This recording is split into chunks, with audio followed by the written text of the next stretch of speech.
Ripple's dropping a fat wad of cash.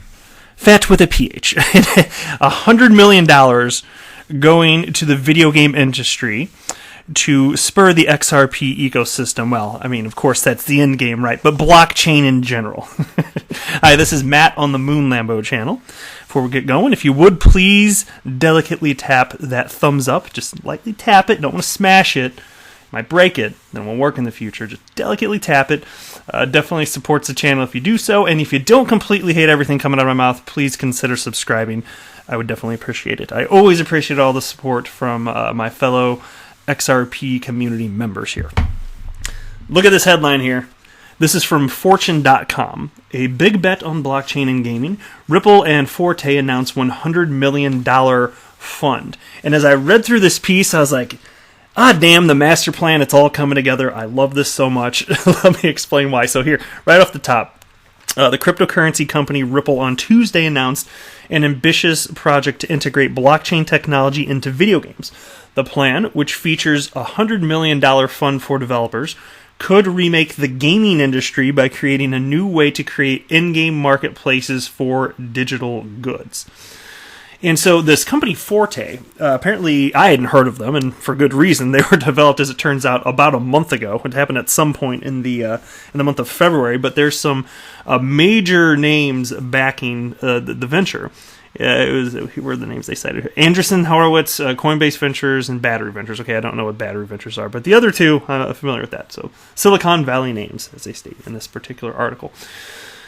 And Ripple's involved, and it's what's neat here is, like I said, everything's coming together. You know about the Spring Initiative, which is used to, you could say in some sense, in a broader sense, develop the blockchain industry, or encourage adoption of blockchain, but specifically, it's to fund businesses that find new, unique ways to use XRP within their business plans. And so that's the Spring Initiative by Ripple. And then you have the ILP, the Interledger Protocol, which is not blockchain technology, but that in a nutshell, I haven't really covered that on the channel. I don't believe, just going from memory here, but the simplest way that I can put it is that it's used to connect blockchains. It's kind of like the blockchain of blockchains, but not specifically, not only blockchains. It can be money of any kind. It can be traditional fiat, actually. Because again, the Interledger Protocol, not blockchain technology. It's very with the way that it was worded when I heard David Schwartz talk about it, because I've watched more than one video, Ripple CDO David Schwartz talk about it, and he just emphasized how important it was to keep the code for that as simple as possible, as few rules as possible. He likened it to when TCP/IP was created, because that's the backbone of the internet. It's a network of networks. That's what makes the internet possible. So similar to that, that's how ILP works. It's just connecting different types of digital value, whether it's a cryptocurrency or not a cryptocurrency. And then ILP, it's the little piece of technology, the little protocol right in the middle that makes the conversion possible.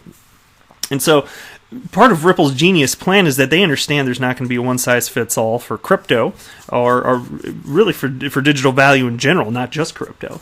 And so their whole plan is to develop an ecosystem where there's, more or less a level playing field, and XRP can just do its thing, because as it turns out, XRP is really, really, really good at moving money. And in terms of adoption, we can see it taking hold, even though this is still, these are the early days of crypto. And so they've got ILP going here. And it was just neat reading through this. Here, let me do a search so that I don't have to... Interledger Protocol. Here we go. Here, let me read this part for you. As for Forte, the company is relying heavily on technology developed by Ripple, including the Interledger Protocol, an open-source protocol for conducting transactions across different blockchains, and a smart contract service known as Codius. And they didn't cite it here, but it's not just for connecting blockchains. For Ripple, the $100 million development fund represents an attempt to expand its blockchain services beyond its core business of financial messaging software. At the same time, in the event gaming platforms decide to integrate the Interledger Protocol, it could spur the broader adoption of the cryptocurrency XRP, ding ding ding, right there, which Ripple holds in large amounts.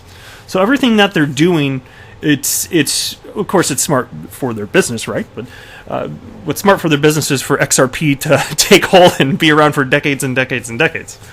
And so everything that they're doing is to that end. And so you see all these initiatives, all the software they put out, and it's all converging here. You've got Spring, which is sending money to people that can help develop. Because again, Ripple, you've heard Brad Garlinghouse say this before. They're laser focused on solving the problem of moving money across borders, right? They really are. If you haven't ever read his Peanut Butter Manifesto, then just Google that. I'm not going to explain it right now. Google Peanut Butter Manifesto Brad Garlinghouse. But that's the concept behind it. And so you think, what, Ripple getting into gaming? Well, they're funding it, okay? They're not doing this themselves. They're not making video games themselves. They understand that they need to stay focused on what they're doing while doing what they can to help this asset class thrive and to foster an ecosystem where the value of XRP can increase, hopefully tremendously, over time. Not financial advice, but that's the goal, and that's what I think is likely to happen, just based on all the public data that is currently available. So it's interesting to see this, because what this does in terms of it's actually, do you guys remember me talking about Wax? Any of you see that video? I pulled up this webpage just in case. I was reading about Wax. It must have been actually probably December of 2017, so I had just gotten into crypto. And it's interesting because what they were stating in this Fortune piece here, it's what Wax is attempting to do. Here's their little tagline here, and Wax stands for Worldwide Asset Exchange, and this is a crypto. It says, the safest and most convenient way to create, buy, sell, and trade virtual items to anyone, anywhere in the world. And going from memory, I think it's at the time anyway, if I'm not mistaken, it was something like a $50 billion per year industry, and so it's massive. And the gamer types, they're the type that would be more likely than perhaps others to adopt this type of technology, adopt cryptocurrencies. There's some proof to that, actually. And this comes from the founders of Opskins, which I hadn't heard to the point, but when I was doing my research on this over a year ago, it turns out that these guys are pretty much the ones that were dominating the transaction of the sale of virtual in-game items. Which, again, before I researched this, I didn't even know that was a thing. But hey, apparently it's big money. There was one sample cited where an in-game sword. I don't know what game this sword was used in, but it was a one-off sword that you could have, just a digital sword to swing at your enemies, I guess, in the game, and it sold for real-world dollars, U.S. dollars, $40,000. Sold for $40,000. I know, sounds nuts, but if there's a market for it, hey, I'm all for it. People can do whatever the heck they want with their money. And I'm not here to judge on that, but it's just for somebody like me outside of that, it just seems like a crazy amount for something that isn't even physically real. So, to each their own, though. That's all well and good. And so the way that their business model has been presented, Wax's business model, and then I read through the way it was presented here, and it sounded almost like the same. So, to clarify, though, I don't know that XRP would literally be used in exactly the same way. It could just be used in conjunction with Interledger Protocol as a settlement mechanism. That would make sense, because you're going to have people all over the world, and if they want to trade their digital property, well, you got to settle somehow, because people are going to be using all sorts of different digital assets and currencies. So to me, that part makes a lot of sense in terms of how it could potentially raise the value long-term of XRP if it's actually being used. People will see it's being used, and then they will buy more of it, knowing that it needs to get used. That's what's happened thus far, and I think that for the foreseeable future, perhaps decades or longer, perhaps that's how people are going to keep behaving. That's just how it's been so far. And so I find that fascinating. If it's going to be used in if XRP is to be used in any other capacity, it hasn't been announced, and I don't know how that would work. But in terms of settlement and in conjunction with Interledger Protocol and how the money's being dispersed with Spring, that all makes sense. And so here, let me search for Spring in here so I can find the relevant part without making you guys watch me scroll up and down in this piece here.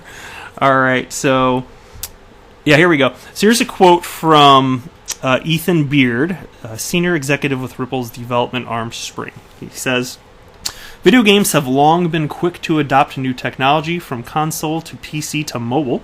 Now, a blockchain will help game designers who've had a hard time facilitating an economy that can serve all types of players, right? So that's cool. That's a quote that he said to Fortune. Right? Then down here it says, according to Beard, Ripple Spring will distribute the grants to game developers in the form of XRP, though he acknowledged most recipients will likely convert them to US dollars given the services like AWS only accept fiat currency. And that's all fine. And given that it's a grant, you would expect that strings would be attached to this. You can't just take the money and run. It's got to be... There's a checklist, no doubt, that has to be fulfilled, or else lawsuit time. So, I'm sure they're just willy-nilly sending money out unchecked. I don't think that's what's happening. Okay, so this is cool, though. And it's just when you have a company like Ripple that's doing their best to genuinely foster a healthy environment, and they've got such a huge war chest, in particular thanks to not just their backers from back in the day, but thanks to the value of XRP and how it's risen. My gosh, what a force for good. And this is going to thrust everybody in the crypto space forward. So this type of stuff I absolutely love seeing. Really cool. And here's the piece from CoinDesk titled, Ripple Spring helps launch a $100 million fund for game developers. And I read through this whole thing, and it's kind of like a truncated version of the Fortune article. And the only reason I read it is I was going to search for the part where CoinDesk said something negative about Ripple and or XRP, and they didn't do it. Unless I actually missed it, unless I read it too fast, I read this thing and I was like, I don't see anything negative. It's like they reported the news or something. Good job, CoinDesk. Everybody gets one, right? Everybody gets one. Tell him, Peter. So, anyway, I just thought that was funny to share it with you. And I actually went to Ripple's website first because I always like to go straight to the source when possible when I'm learning about something, rather than only rely on second or third hand information. Unless I missed that, it looked to me like Ripple had linked to earlier today to the Fortune piece, but they didn't seem to have their own press release or anything of the sort. So I'm guessing that's their way of kind of announcing to the world that, yeah, this is what we're doing. Here's another $100 million. So anyway, cool stuff. Second and final piece of XRP-related news is from CoinDesk. Binance's Trust Wallet adds support for XRP, credit card payments. All right. Cryptocurrency exchange Binance's official wallet, Trust Wallet, now lets users buy cryptos with credit cards. The new payment option is being offered in partnership with Israel-based payments processor Simplex, according to an announcement from Binance on Tuesday. Now, this is going to do two things. It's going to spur the adoption of cryptocurrency, and it's going to massively increase consumer debt. So there we go. Both great things, right? We want both of those, don't we? Increase that consumer debt. So I just hope, I really do, I've said this in the past, I really genuinely hope that people use this payment option responsibly. For me personally, I use credit cards. I pay them off every single month, and as a result, I don't pay any interest at all. I'm not paying any interest. I get some rewards points, but that which is cool. That's the reason I like to use them. But these credit card companies, they're counting on people being irresponsible. That's why they give reward points. They know that they're going to lose money on somebody like me. And for the average consumer who overspends and has to pay interest, they're going to more than make it up there. They're getting their margin somewhere. So just to anybody that's considering using this, now that you can buy XRP on Binance with a credit card, just, be cautious, be responsible. And on top of that, only spend what you're willing to lose.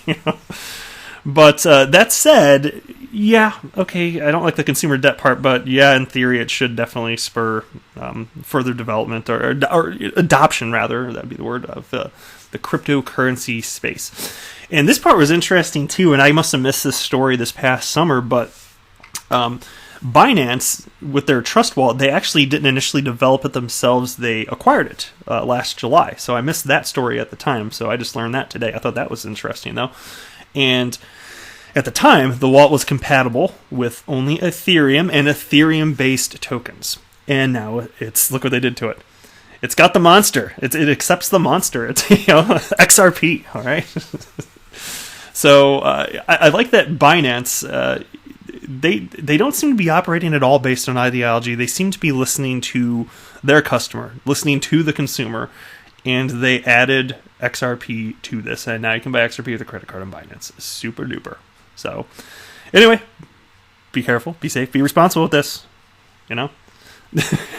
But just my 2 cents on it. That's all I'm saying, guys. Alrighty. That's all I got for you today. I am not a financial advisor. Do not buy or sell anything because of anything that I say or write. That would be a very, very, very bad idea.